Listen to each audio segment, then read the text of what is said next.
Alia dari Prodi Manajemen Pemasaran Internasional di Politeknik Wilmar Bisnis Indonesia.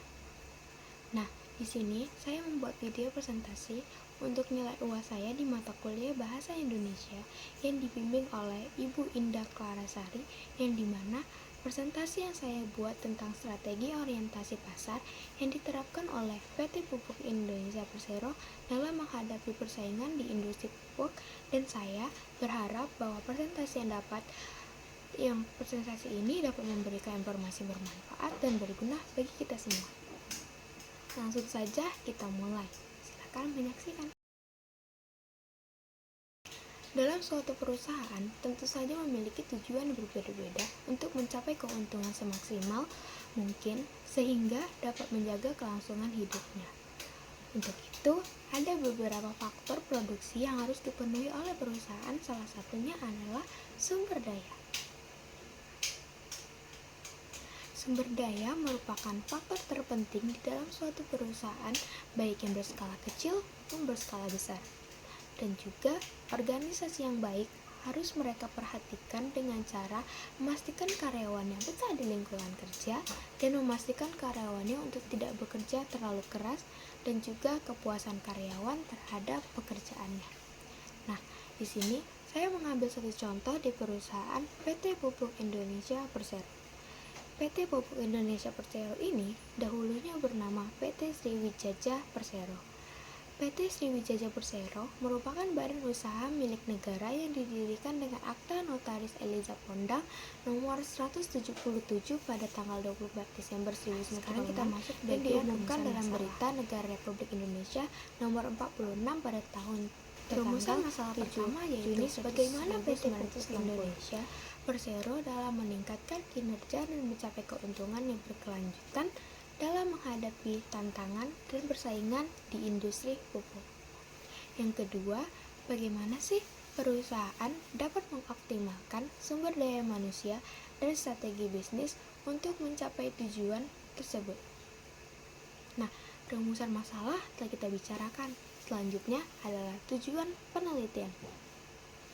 Penelitian ini bertujuan untuk mendeskripsikan penerapan strategi orientasi pasar di PT Pupuk Indonesia Persero dalam menghadapi persaingan akibat adanya rencana perubahan kebijakan subsidi pupuk oleh pemerintah.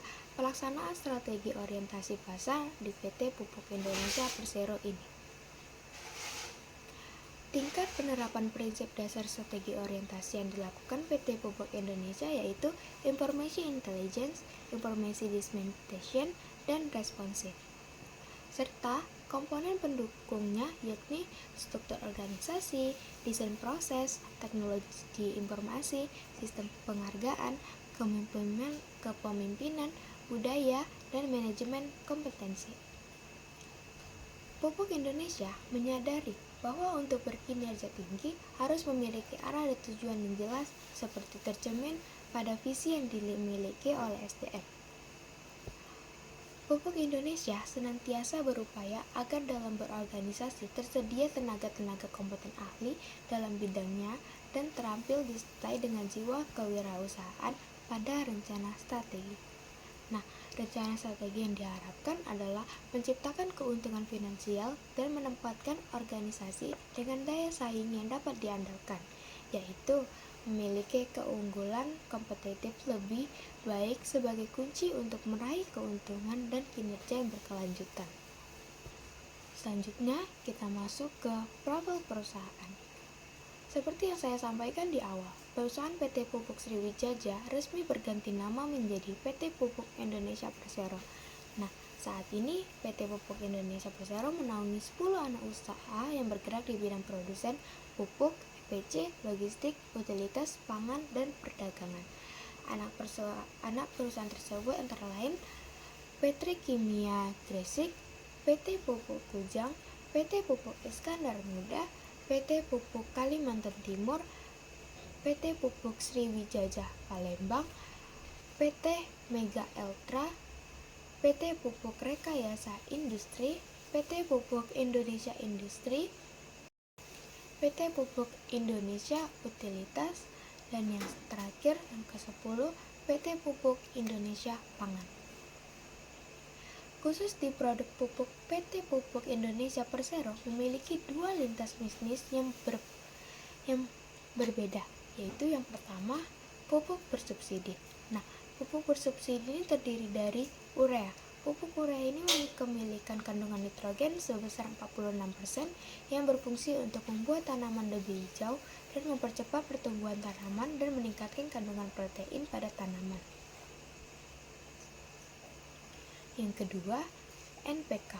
NPK berfungsi untuk meningkatkan hasil panen dan meningkatkan daya tahan tanaman terhadap serangga, hama, penyakit, dan kekeringan.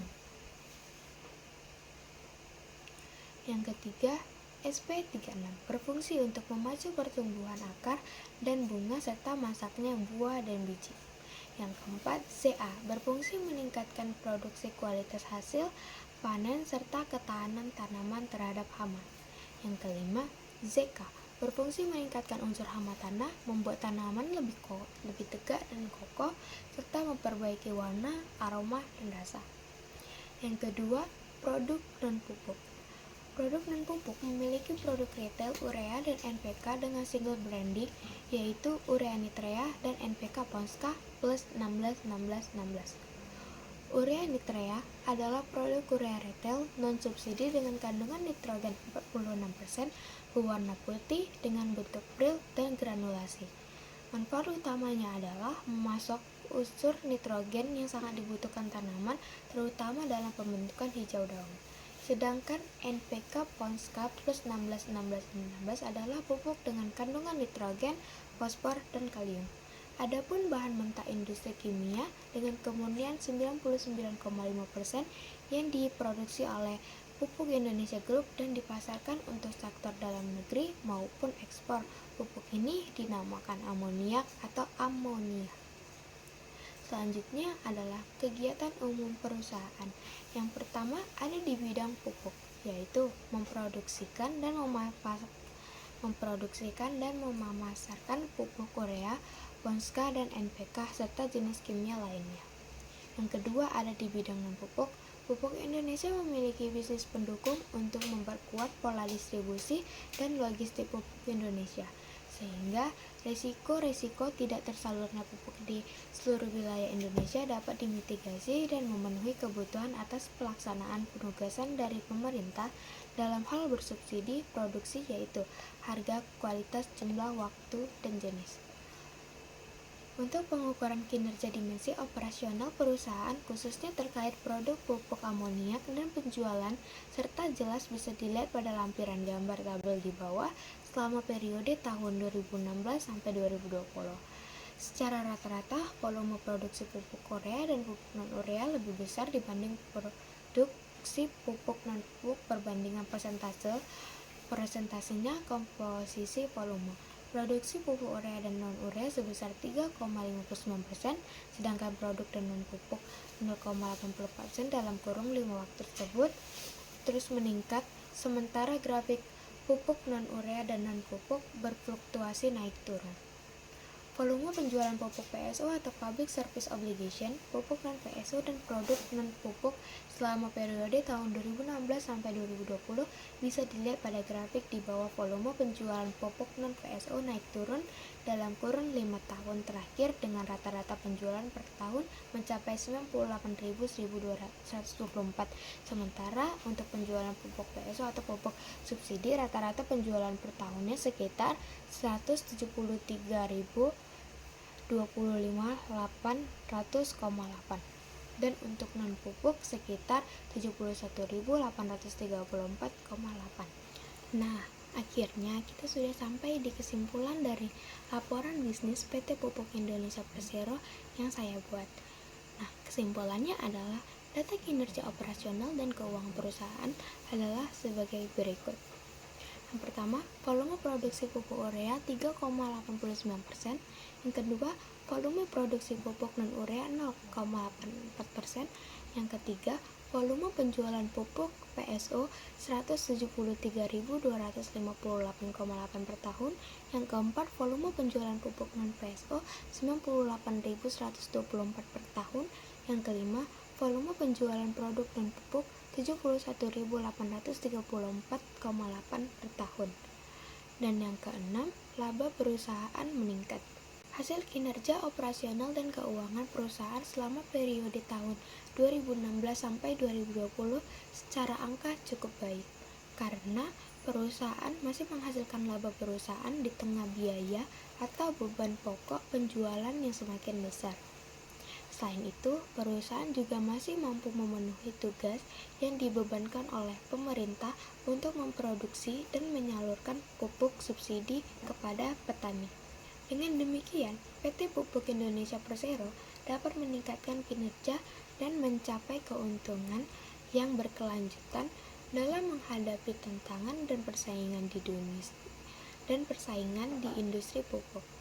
Perusahaan juga dapat memenuhi tugas yang dibebankan oleh pemerintah untuk memproduksi dan menyalurkan pupuk subsidi kepada petani. Saran yang dapat saya berikan adalah yang pertama, peningkatan efisiensi produk. Tingkatkan efisiensi produk pupuk dengan teknologi terkini. Yang kedua, diversifikasi produk. Pertimbangkan untuk diversifikasi produk pupuk untuk memenuhi kebutuhan petani. Yang ketiga, pengembangan bisnis logistik. Kembangkan PT Pupuk Indonesia Logistik untuk meningkatkan efisiensi distribusi pupuk. Dan yang keempat, pengembangan sumber daya manusia. Kembangkan sumber daya manusia untuk meningkatkan efisiensi produksi dan distribusi pupuk. Demikian, PT Pupuk Indonesia Persero dapat meningkatkan kinerja dan mencapai keuntungan yang berkelanjutan. Nah, akhirnya kita sampai di penghujung presentasi saya. Saya harap apa yang saya sampaikan bermanfaat bagi kita semua. Saya mohon maaf apabila ada kesalahan kata. Saya tutup. Terima kasih.